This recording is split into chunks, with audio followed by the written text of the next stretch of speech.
Now to other stories. The President, Akufo-Addo, says European countries involved in the transatlantic slave trade must offer a formal apology to the entire African continent for crimes and damages caused to the image, culture, character, and psychology of its people. The President, delivering the keynote address at the global convening for the restitution of African heritage organized by the Open Society Foundation in Accra, said calls must be intensified for the repatriation and restitution of cultural properties taken forcefully. Many of our audience, the slave trade era was very far away. Isaac Ofeje with our research desk joins me with some background information on that particular part of our history. But first, let's listen to the President. I'm aware that countries such as Senegal, Nigeria, and Benin have managed successfully to regain possession of some of their cultural properties that were illegally moved out of their territories. Ghana has also successfully restituted some of its stolen cultural properties and relics. For example, in 2008, the government of Ghana collaborated with the elders of Ahanta to return the severed head of Nana Bedu II, who was executed in 1838. Other success stories include the return of some family collections of the Ashanti royal family and an Ashanti stool in 1985 by the British government. Before I conclude, let me state that the subject of restitutions must go along with the matter of reparations. No amount of money can restore the damage caused by the transatlantic slave trade and its consequences, which have spanned many centuries. But nevertheless, it is now time to revive and intensify the discussions about reparations for Africa. Indeed, the time is long overdue. If reparations can rightfully be paid to victims of the Holocaust, so reparations can be paid to the victims of the slave trade. And even before these discussions on reparations conclude, the entire continent of Africa deserves a formal apology from the European nations involved in the slave trade for the crimes and damage it has caused to the population, psyche, image, and character of Africans the world over. The Caribbean community, CARICOM, has unequivocally announced its demand for the payment of reparations. And I would urge us to engage with our kith and kin from the diaspora and form a united front to advance the cause of reparations. So that's the President, His Excellency Nana Addo Dankwa Akufo-Addo there. Joining us in the studio for some discussion on this is Ibrahima Khan, who is the Special Advisor at Open Society Africa. Hi, good afternoon. Hope all is well. Yes, so far so good. All right. We also have Professor Toussaint Kafahire Muhula, who is President of African Studies Association of Africa. He is also the Director General of the Arope Center for Research and Training. Prof, good afternoon. Good afternoon to you. Thanks for coming. Thank you for having us. Why is this, reparation and repatriation, whatever, so important to the continent of Africa? Well, it's really important for the continent because what was done to the continent was really, really terrible.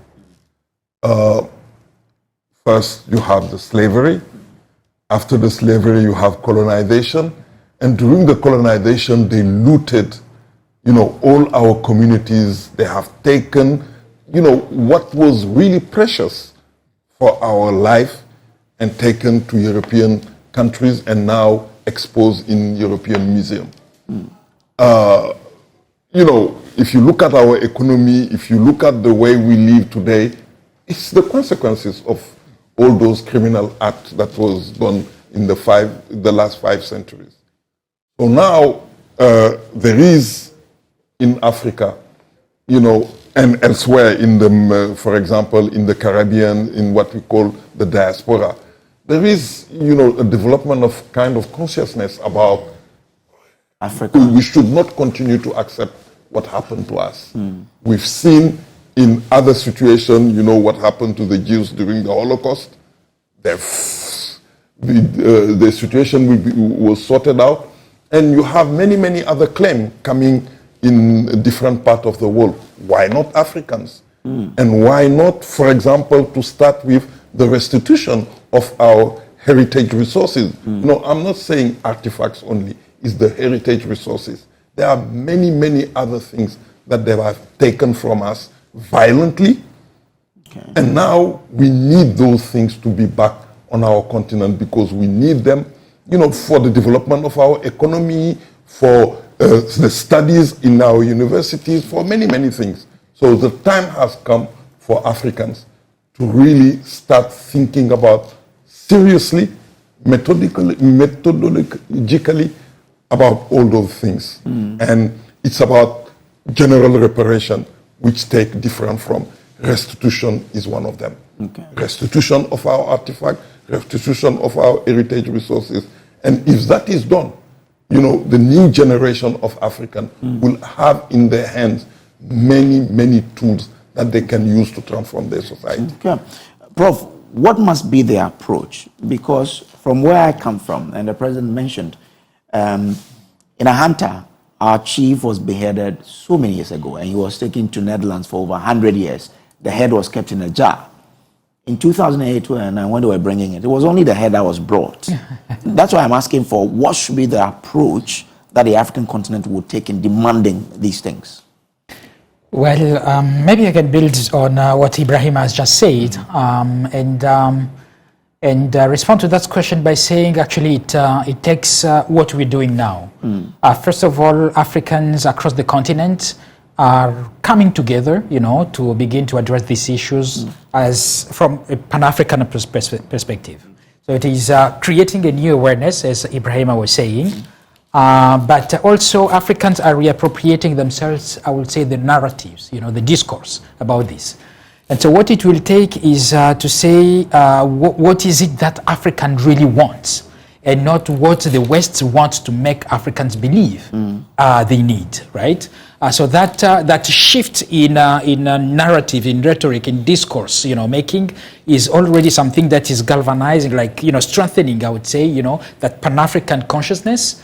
And reminding us that we can be masters not only in reinterpreting our past, but also in rebuilding, the Africa we want. I mean, creating, imagining the new possible futures that we can, and that's what you say. I think, my country where I come from, the Democratic Republic of Congo, has lived through a very pathetic, restitution of a tooth of Prime Minister Emery Patrice Lumumba, which represent nothing, even in terms of symbolism, because once you kill a leader of that stature, you are disrupting completely the history. Ibrahim was talking about development. So how do you begin to restore, to repair, to pay back, in fact, the history that you took off track and led it to the kind of underdevelopment that we know today.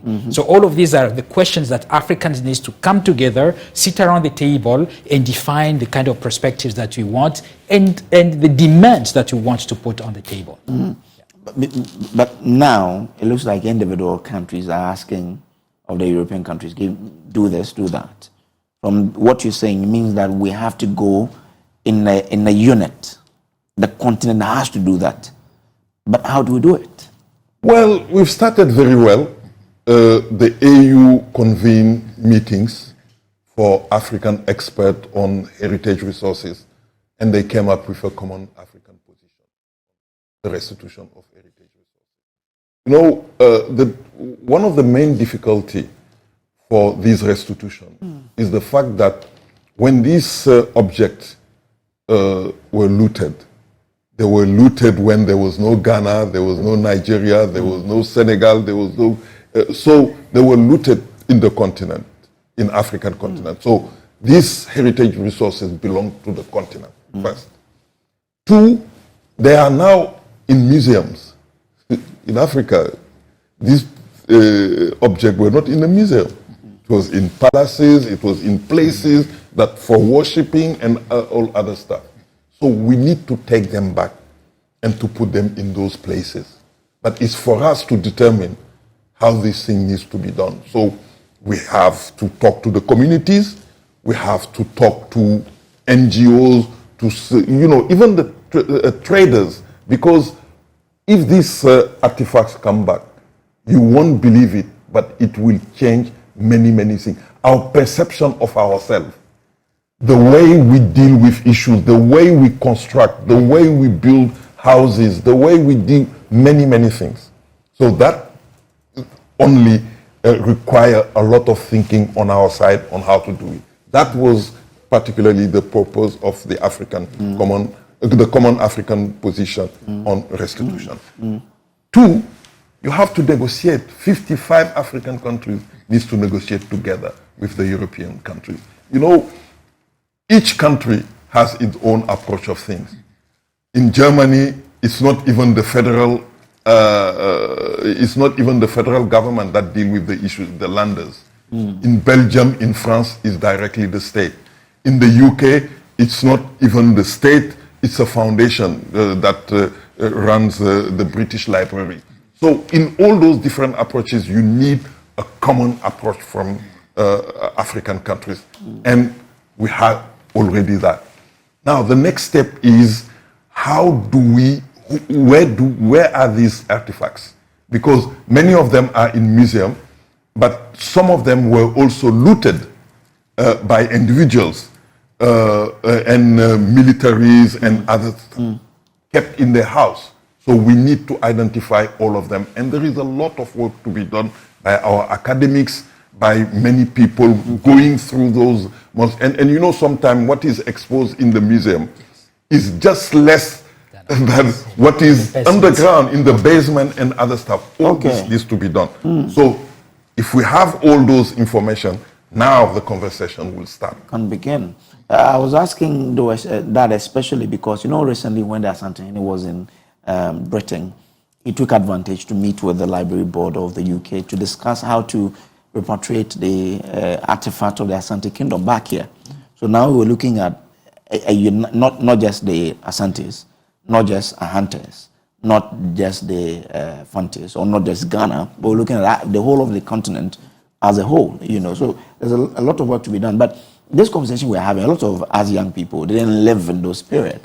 So let's try to get young people to appreciate what we're talking about. I've been joined on Zoom by research and data analyst Akufo-Addo to tell us more, to bring us background to this whole discussion. Kofi, what have we gathered on the background of all of this discussion on repatriation and reparation of African culture and artifacts?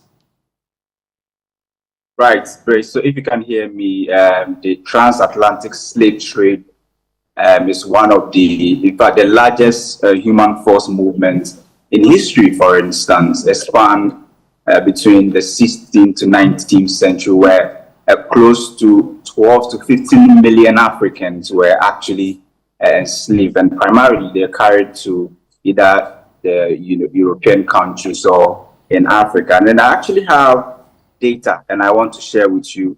If you look at the 12 to 15 million people who were taken across, Europe and America as slaves, there's a data that shows that if you look at these people, about 24.3% of them were taken in war, 40.3% of them were kidnapped or seized, and we also have 19.4% of them were sold or triggered by a relative or friend.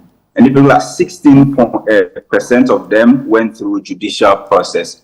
And so even if you look at the slavery itself, those who were actually sold, about 19.5%, but those who were kidnapped or seized, that's a whopping 40.3%. And so that's the what the data actually tells us. The transatlantic slave trade is one of the largest human force movement that ever happened in history, where close to between 12 to 15 million people, some even estimated to be around 20 million, were taken from Africa. Not just human force, but just like you're saying in the studios, artifacts and all of those things.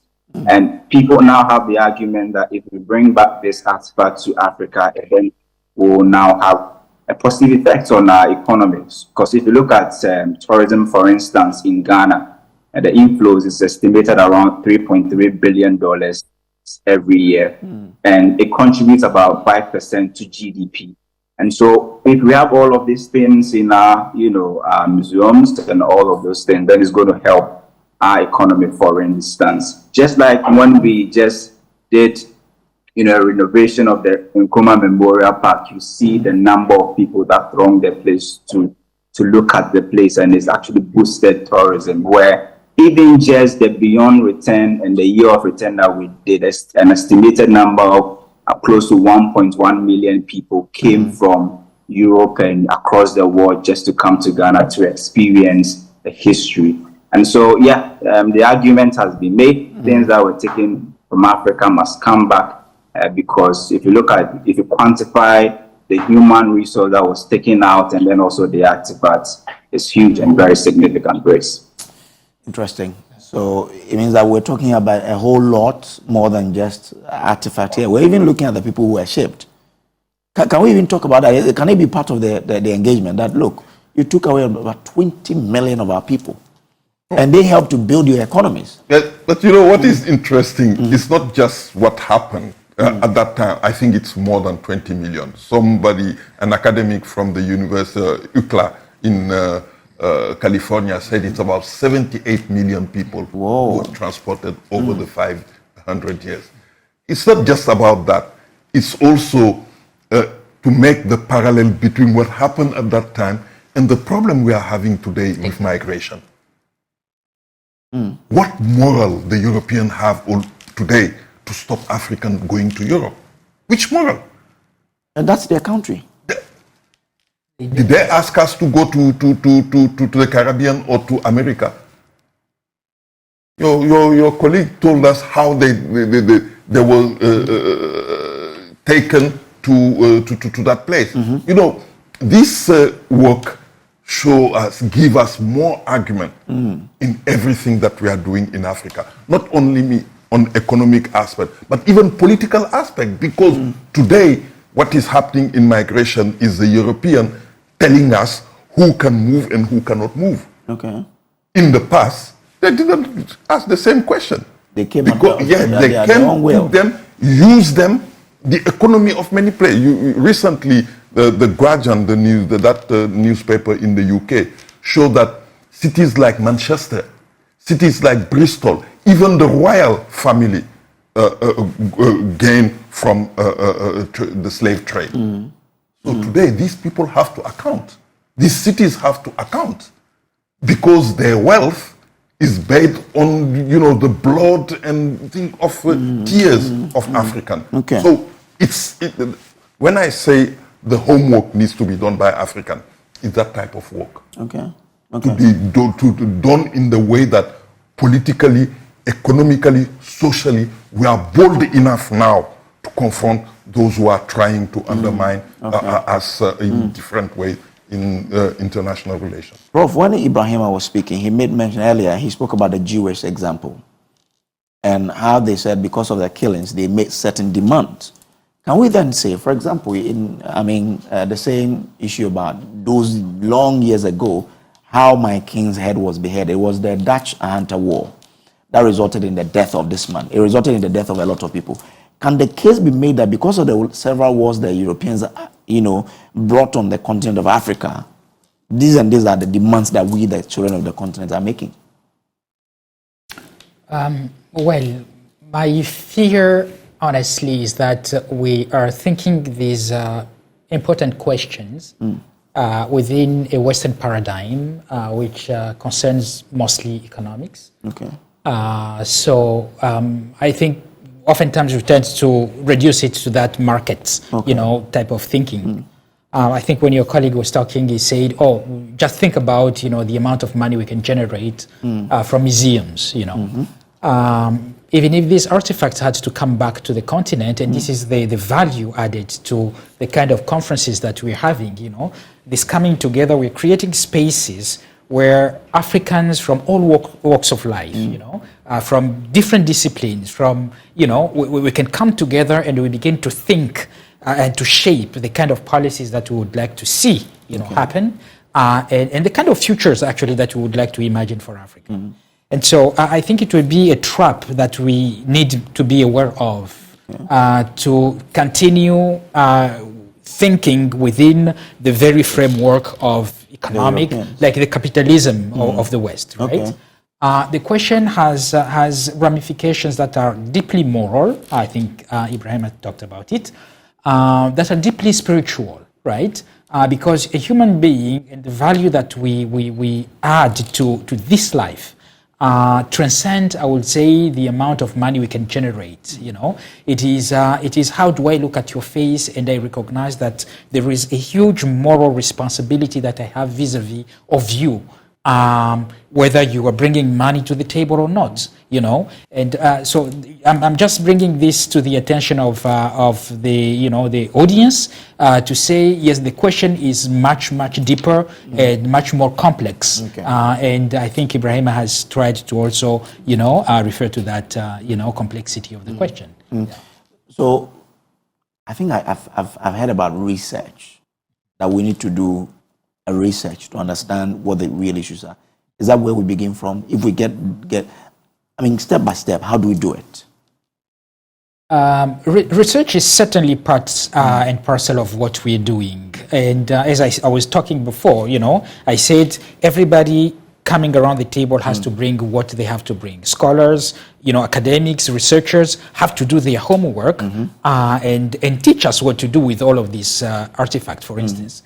Because what we are saying is that the artifacts in themselves have value that is way beyond, the capitalism of money. Why? Because they represent not only our libraries, that is where knowledge was stored, in our own, ancestral ways. They represent maybe our shrines, that is where maybe our ancestors, used to worship. So it is all of these that we need to begin, researching and saying. And I think when Ibrahima talked before, earlier was saying, where do we bring them to, when we doing that physical movement of restitution? Do we take them back to the museum, or do we give them a new life where they can belong to the museum for a moment and belong to the community where they would be like subjects performing all these meaningful rites and rituals that really add, meaning and value to our lives. So all of this is part of that research that we are doing. So it is not research simply to say, oh, this is the provenance, these are the stages that the object, had to take before they could get there. These are how many are exposed in a museum and how many are left maybe in the basements or in private collections. That is part of the research, but it is not all the research that needs to be done. And Can I also add that education is also a very important aspect of it. It was looted 200 years ago, 100 years ago. The new generation need to know what are these objects. What was the significance of this object for the community, how the community was using this object, what importance this object are for the community. We need to educate our communities on the importance of that object. 3, there is an economic dimension of it, because it needs to inspire, different economic actors, architects, those tailors, all of those people who really, when they watch these artifacts, they will learn a lot, they will use a lot from them. So that's the third one. But the fourth one for me, it is, which for me is the most important one.